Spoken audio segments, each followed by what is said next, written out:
Greg Mason leaned back in his chair at the observation deck of Outpost Delta 9, absently scratching behind the ears of Scout, his small terrier.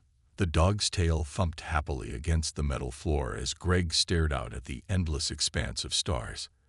After 15 years as a space marine, the vastness of space still filled him with wonder.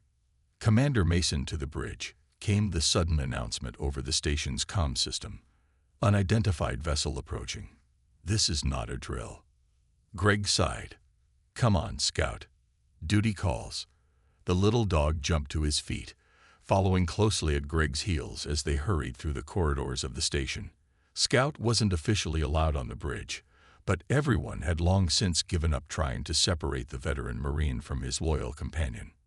When Greg arrived at the bridge, the atmosphere was tense. Screens displayed a massive ship unlike anything in human records. Its hull was dark and jagged, covered in what appeared to be bony protrusions. "Report," Greg said, nodding to Lieutenant Kelly Adams at the sensor station. "It appeared on long-range scanners 20 minutes ago, sir. No response to standard greeting protocols. It's big, about 3 times the size of our largest cruiser." Captain Olivia Winters turned from the main view screen. "We've been trying to establish contact for 15 minutes.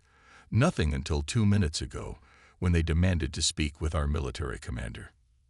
Greg nodded. "That would be me then. Put them through." The screen flickered, and Greg found himself looking at an alien unlike any humanity had encountered before. The creature had a reptilian appearance with ridged skin in mottled purple and gray. 4 yellow eyes blinked independently across a wide, flat face. When it opened its mouth to speak, rows of needle-like teeth gleamed. "I am Thar, battle commander of the Dravax Empire." The translator rendered in slightly delayed English. "You have been detected in territory now claimed by the Dravax. Your species is unknown to us. Identify yourselves." Greg stepped forward. "Commander Greg Mason of Earth's Unified Space Force. This station has been here for 7 years. We consider this neutral territory." The alien made a sound that might have been laughter. "There is no neutral territory. There is Dravax territory, and there is prey territory waiting to be claimed." Scout chose that moment to bark, drawing the alien commander's attention downward. "What is that small creature?" Cathar asked, 4 eyes narrowing. "This is Scout," Greg replied casually. "My dog." The alien commander seemed to confer with others off-screen, their harsh language untranslated. When Fither returned his attention to the humans, there was something like amusement in his posture. "We have studied your communications. Your species appears weak. No natural defenses, no evidence of worthy combat capabilities." The alien commander's mouth stretched in what might have been a smile. "We will give you one opportunity to demonstrate your worth before we claim this sector." Greg saw Captain Winters tense beside him. First contact situations were always delicate, but this one was rapidly deteriorating. "Prepare yourselves," Cathar announced. Then, turning to someone off-screen, he commanded, "Unleash the beast." The transmission cut briefly, then returned showing the separate chamber on the alien vessel. A door slid open, and what appeared to be a caged creature was pushed into view. It resembled a massive rodent with oversized jaws and glowing red eyes. Cathar's voice came over the feed. "Behold the Skrix, bred for generations to hunt and kill. Your response to this demonstration will determine if negotiations are possible." Greg glanced down at Scout, who had tilted his head curiously at the screen, ears perked forward. The contrast between his friendly terrier and the snarling alien creature couldn't have been more stark. Without thinking, Greg reached down to pet Scout's head. "What a cute pup," he said with a shrug. The bridge went silent. On screen, the alien commander's 4 eyes blinked in what appeared to be confusion or shock. The first contact with the Dravax Empire had begun, and already there seemed to be a profound misunderstanding. Silence hung in the air as the Dravax commander's 4 eyes blinked rapidly on the view screen. Captain Winters shot Greg a concerned glance. Scout wagged his tail, oblivious to the tension. You mock our greatest biological weapon. Fithar finally spoke, his translator struggling to convey his tone. The Scrix has devoured enemies across 3 star systems. Greg scratched his head. Sorry, I thought you were showing us your pet. On Earth, we keep animals as companions. He patted Scout's head. Like my dog here. The bridge crew exchanged nervous looks as several Dravax officers appeared behind their commander, hissing in their native language. One pointed at Scout and made slashing motions with clawed hands. Impossible, Vithar declared. No advanced species forms attachments to lesser creatures. This must be deception. Lieutenant Adams leaned toward Greg and whispered. Their body language suggests they're genuinely disturbed by Scout. Captain Winters stepped forward. Commander Vithar, perhaps we can arrange a diplomatic meeting to discuss our cultural differences. We have no wish for conflict. The alien commander's upper eyes narrowed while the lower ones focused on Scout. We will consider this proposal.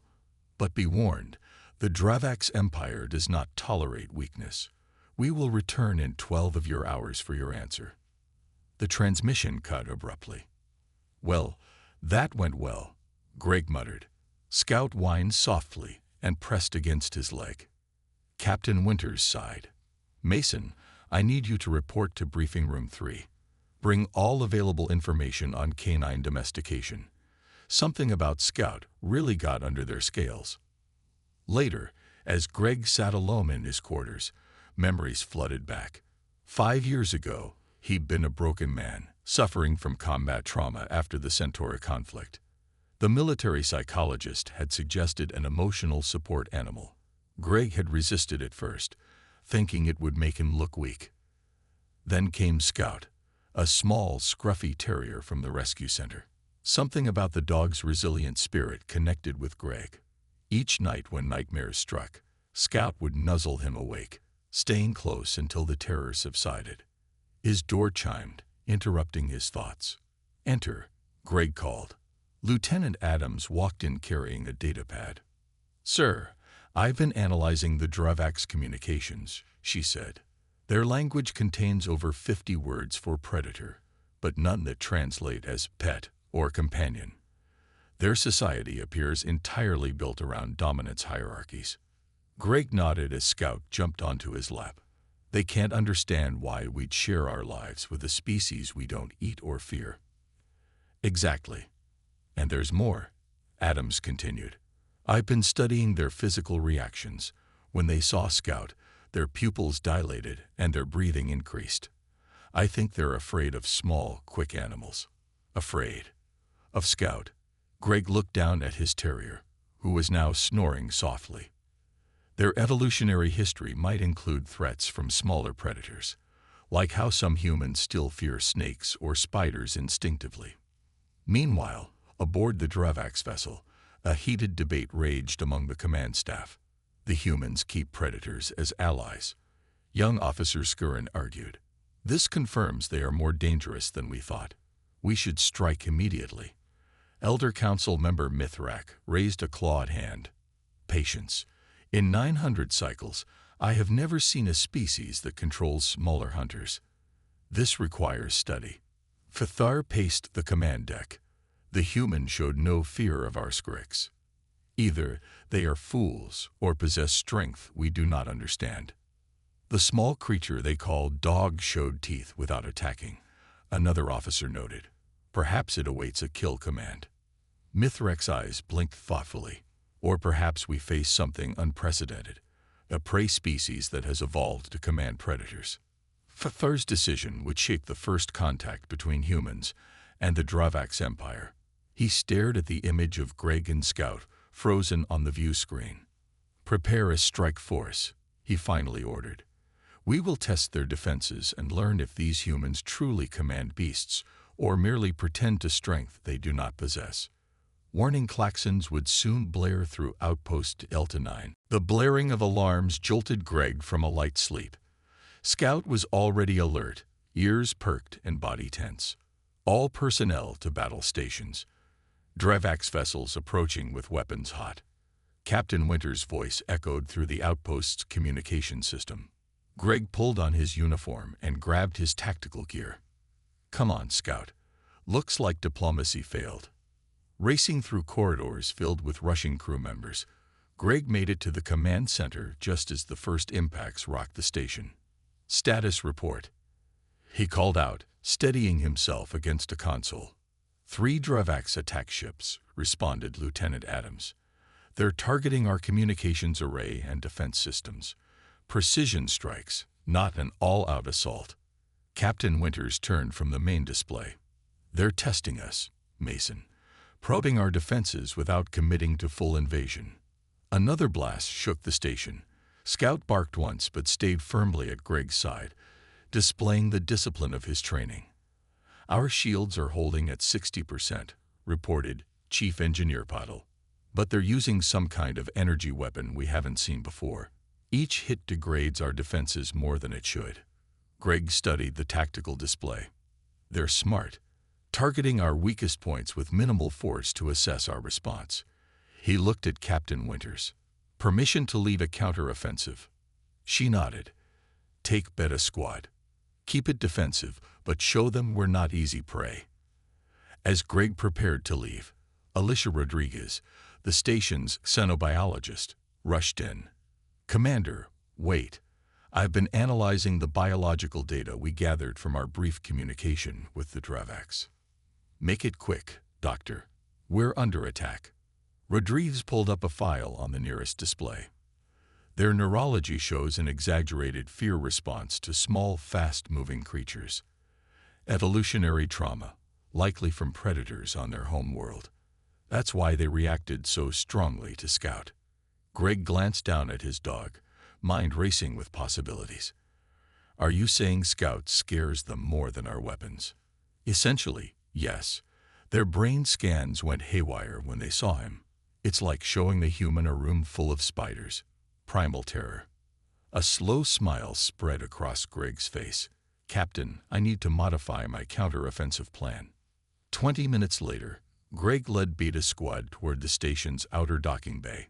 Scout trotted beside him, newly equipped with a small camera and protective gear. "You all understand the plan?" Greg asked his team of 6 Marines. "Yes, sir," replied Sergeant Kim, though she looked skeptical. "But with all due respect, using your dog as psychological warfare is unusual." "Sometimes unusual is exactly what you need," Greg said. "The Dravax expect us to respond with conventional weapons. They don't understand our relationship with animals. Let's use that."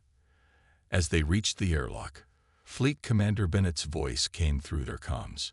"Outpost Delta 9, this is the UES Horizon. We've received your distress call and are 8 hours from your position. Can you hold?" "Affirmative, Commander," Greg responded. "We're implementing countermeasures now. Just make sure you get here before they bring reinforcements." The squad boarded their tactical shuttle, Scout settling comfortably in a specialized compartment near Greg. This wasn't the dog's first mission. Scout had been with Greg during 3 planetary surveys and 1 hostile extraction. "Remember," Greg told his team as they prepared to launch, "our goal is to confuse and disrupt, not destroy. We need to buy time until reinforcements arrive." The shuttle shot from the station toward the nearest Dravax vessel. Almost immediately, enemy weapons locked onto them. "They're targeting us," reported Corporal West from the pilot's seat. "Good," said Greg. "Now let's show them something they've never seen before." He activated Scout's camera system and opened a channel to broadcast directly to the Dravax ship. As energy blasts streaked past their shuttle, the image of Scout's alert, friendly face was transmitted to every screen aboard the alien vessel. Inside the Dravax ship, panic erupted as warriors found themselves staring into the eyes of what their instincts told them was the deadliest predator in the galaxy. The first phase of Greg's plan was working perfectly. Greg's shuttle performed a series of evasive maneuvers as it approached the largest Dravax vessel. On the enemy ship, chaos reigned as Scout's image appeared on their screens. The dog's curious head tilt and alert ears triggered primal fear responses among the alien crew. "They're breaking formation," reported Corporal West. "Enemy fire becoming erratic." Greg nodded, keeping one hand on Scout's harness. Dock at their secondary airlock. Their sensors show it's the least defended entry point. The shuttle spun and dove, avoiding the increasingly scattered weapons fire. Meanwhile, Lieutenant Adams continued broadcasting Scout's live feed to the Dravak ship, while adding a special audio frequency that Dr. Rodriguez had determined would further agitate the aliens' auditory systems. Approaching docking point, West announced. Remarkable. They're not even targeting us properly anymore. Greg checked his tactical gear and Scout's protective vest. Remember, non-lethal tactics only. We're here to negotiate from a position of strength, not start a war. The shuttle locked onto the Dravak ship's airlock with a metallic clang. Before the aliens could initiate security protocols, Sergeant Kim deployed a specialized override device developed by engineer Sam Powell. Brilliant work by Powell, Kim said as the alien door slid open. He reverse-engineered this from the communication protocols they used earlier. Greg led the way, Scout moving confidently at his side. The corridor ahead was bathed in purple light, the air heavy with an unfamiliar scent that reminded Greg of cinnamon and motor oil. Life signs, Greg whispered. Corporal Blake consulted her scanner. 4 Dravaks approaching from the left junction, 30 meters ahead. Greg signaled for the team to hold position, while he unclipped a small device from his belt. Scout, seek, he whispered, attaching the device to the dog's vest. Scout trotted forward silently, disappearing around the corner. Seconds later, they heard alien voices rising in alarm, followed by the sound of heavy bodies stumbling over each other in panic. Move, Greg ordered, and the team rounded the corner to find 4 Dravaks warriors cowering against the far wall, their weapons abandoned on the floor. The sight of armored humans was evidently less terrifying than the small furry creature sitting calmly in the middle of the corridor. Secure them, Greg ordered as Scout returned to his side, earning a quick pat on the head. Well done, boy. The team moved deeper into the ship, using Scout as both scout and psychological deterrent. Each time they encountered Dravak's crew members, the result was the same: immediate surrender or retreat at the sight of the small terrier. We're approaching what appears to be their command center, Blake reported, studying her scanner. Larger life signs gathered ahead, likely their leadership. Greg paused, considering their next move. We need to speak with their commander.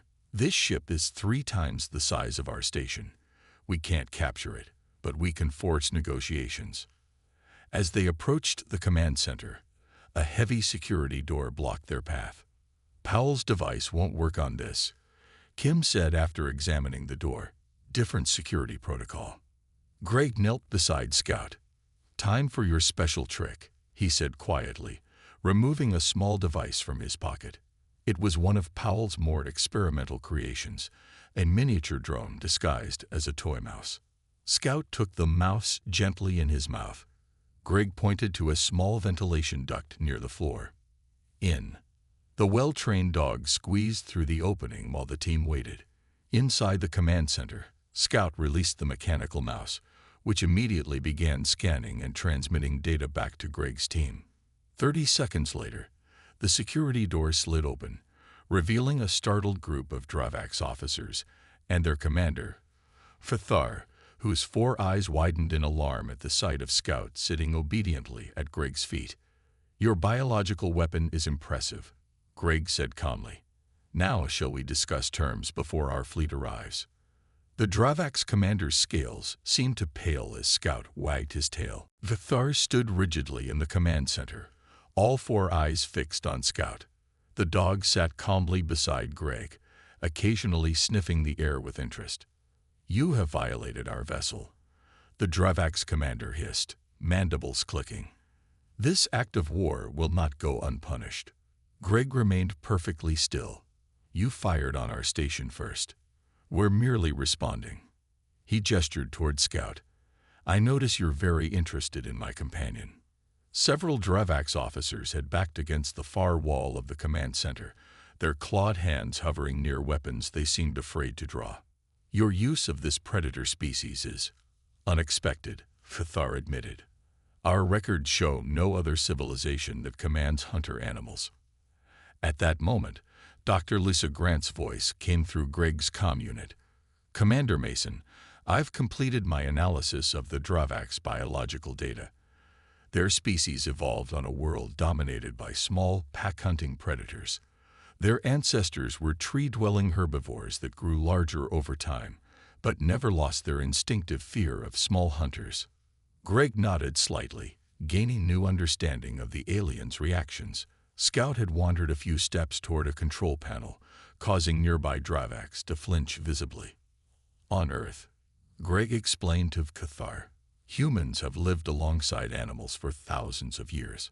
Some we raised for food, others became working partners and companions. Dogs like Scout have been with us for over 30,000 years. Cathar's upper eyes blinked in apparent disbelief.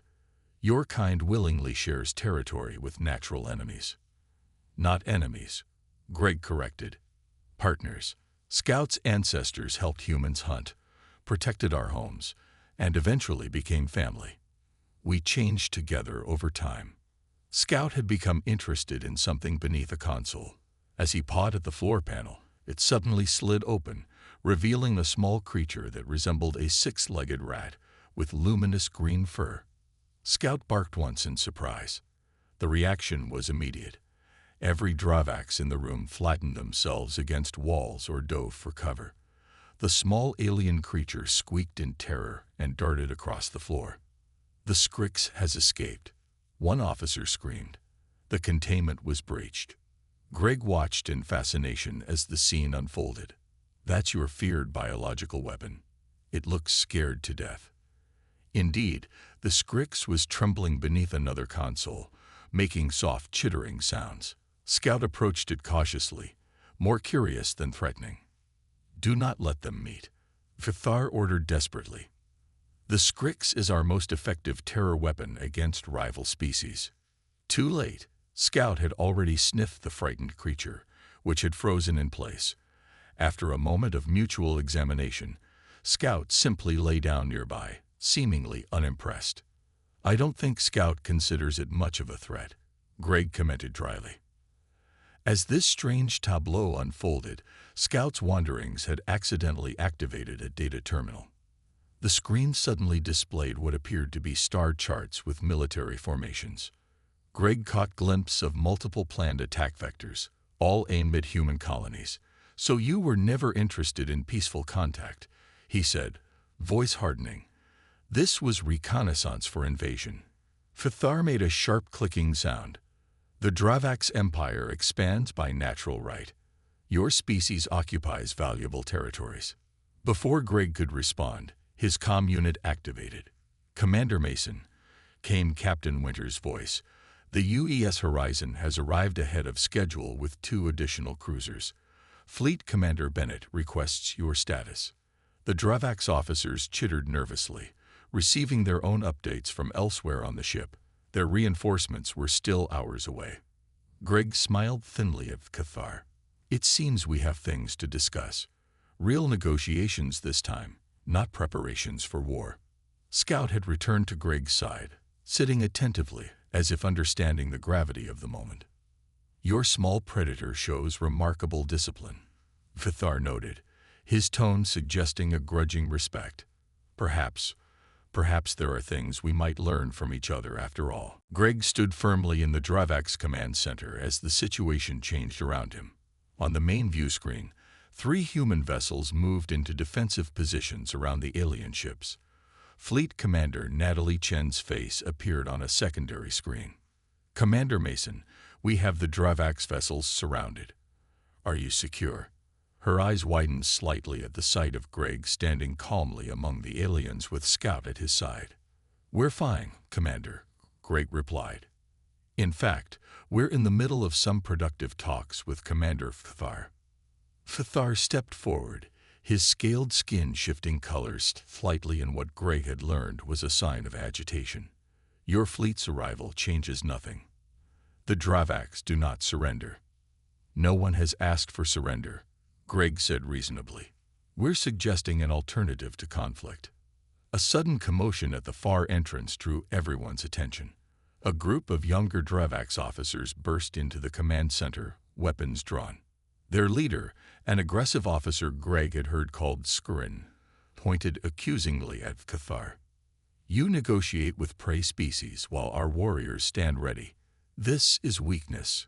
Skurin hissed. Several officers behind him chittered in agreement. Cathar's upper eyes narrowed. "Stand down, Sub-Commander. You overstep." Instead of obeying, Skurin raised his weapon. "The Council will understand when I return with the human vessels captured, and this station destroyed." The tension in the room reached breaking point.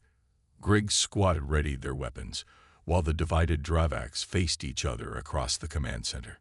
One wrong move would trigger a firefight that could escalate into full-scale war. Scout, sensing the change in atmosphere, stood alert beside Greg. As Skurin's finger tightened on his weapon's trigger, Scout suddenly darted forward with surprising speed. The effect was electric.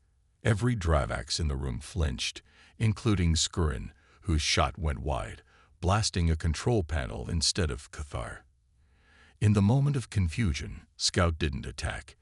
He simply ran circles around the rebellious officers, barking sharply. The young Dravax officers panicked, dropping weapons and colliding with each other as they tried to avoid the small dog. Griggs' team quickly secured the fallen weapons, while Cathar's loyal officers detained the would-be mutineers. When order was restored, Cathar looked at Scout with new understanding. "Your companion protected me from assassination without shedding blood. This is unexpected." Greg called Scout back to his side. "That's what partners do. We protect each other. Humans and dogs evolve together, each making the other stronger." For the first time, Cathar extended a clawed hand toward Scout, hesitating just short of touching him. "May I?" Greg nodded. "Scout, friend," he said quietly, a command the dog recognized. Cautiously, moving against millions of years of evolutionary instinct, Cathar placed his hand on Scout's head. The dog remained calm, even wagging his tail slightly at the gentle touch. "Extraordinary," whispered Cathar. "In all our history, we have conquered or been conquered. The idea of species helping each other is foreign to us." On the view screen, Commander Chen watched with amazement. "Mason, what exactly have you accomplished over there?" Greg smiled. "I think we're laying groundwork for understanding, Commander. The Dravax have always seen other species as either threats or prey. We're showing them a third option." Cathar straightened, coming to a decision. "I will speak with our council. This human concept of partnership between different kinds deserves consideration." The older Dravax officer Mithrak, who had remained silent until now, stepped forward. "In 900 cycles, I have never witnessed such a thing. Perhaps there is wisdom in these humans that the Dravax Empire needs." Greg reached down to scratch Scout behind the ears. "Sometimes, the greatest strength comes from unexpected friendships." Outside, the human and Dravax fleets remained in standoff position, weapons primed but holding fire. The next few hours would determine whether first contact would end in bloodshed or become the beginning of something new in the galaxy. 1 year later, Greg walked through the newly constructed Human Dravax Cultural Exchange Center on Outpost Delta 9, Scout trotting happily beside him. The station had been expanded substantially, now serving as the primary diplomatic hub between the two species. Ambassador Mason called a familiar voice. Greg turned to see Cathar approaching, his ceremonial robes indicating his new position as the Dravax diplomatic envoy. Though still imposing with his 4 eyes and scaled skin, the alien commander moved with less rigid posture than before. "Good to see you, Cathar," Greg replied. He no longer held a military rank, having accepted the role of human ambassador 6 months ago. "How are your studies progressing?" Cathar made a gesture that Greg had learned was the Dravax equivalent of a smile. "I have completed the historical archives on Earth's domestic animals. The concept of co-evolution between species remains fascinating." Scout recognized Cathar and approached without hesitation. The Dravax ambassador extended a clawed hand, now steady where it once would have trembled, and gently patted the dog's head. The first cohort of Dravax have begun their animal companionship program, Fithar reported. We started with creatures similar to your Earth rabbits, small steps, as you humans say. They walked together toward the observation deck where representatives from both species were gathering. The treaty signing today would formalize trade agreements that had been under negotiation for months. I heard the education exchange program is oversubscribed, Greg commented. More Dravax young wanting to study human biology than we have space for. Indeed, our younger generation is particularly interested in your species' ability to form beneficial relationships with creatures so different from yourselves. Fithar paused. Many older Dravax still struggle with the concept. 9 million years of evolutionary fear is not easily overcome. They reached the ceremony hall where Captain Winters, now Admiral Winters, stood with Fleet Commander Chen and the Dravax Council of Elders. Among them was Mithrak, who had become an unexpected champion of the Alliance. Greg spotted Dr. Lisa Grant demonstrating something to a group of fascinated Dravax scientists, likely another insight into cross-species biology. Nearby, Engineer Sam Powell was deep in conversation with Dravax technicians about integrating their disparate technologies. The Galactic Assembly has taken notice of our alliance, Fithar said quietly. 3 other spacefaring species have requested diplomatic contacts. They are curious how the feared Dravax Empire and the unknown humans formed such a quick bond. Greg smiled. Should we tell them it was all thanks to a small terrier? As if understanding he was being discussed, Scout sat proudly at attention. The ceremony began with the traditional exchange of symbolic gifts. When it was Greg's turn, he presented the Dravax Council with specially bred therapy animals, each carefully selected for temperament and trained to remain calm around the still nervous aliens. Mithrak, speaking for the Council, presented humans with access to Dravax star charts covering regions unknown to Earth explorers, along with navigation rights through previously restricted territories. A year ago, I would have considered this impossible, Fithar commented as they watched the proceedings. My mission was to assess your species for conquest, and all it took to change that was one small dog, Greg replied. After the ceremony, Greg found himself alone with Cathar in a quiet corner of the observation deck. The Dravax ambassador seemed contemplative as he gazed at the stars. There is something I have been practicing, Fithar said suddenly. He knelt down to Scout's level, a position that would have been unthinkable for a Dravax warrior a year ago, and carefully stroked the dog's back. In heavily accented but clear English, he said, "What a cute pup." Greg laughed. Your pronunciation is getting better. Fithar rose. Small steps, Ambassador Mason. Small steps. Outside the viewport, ships from both fleets patrolled together. Former enemies now partners in maintaining security in the sector. Further out, the stars beckoned with new possibilities as 2 very different species learned what they could accomplish together. Scout, the unlikely hero of first contact, dozed peacefully between them, dreaming dog dreams while making galactic history.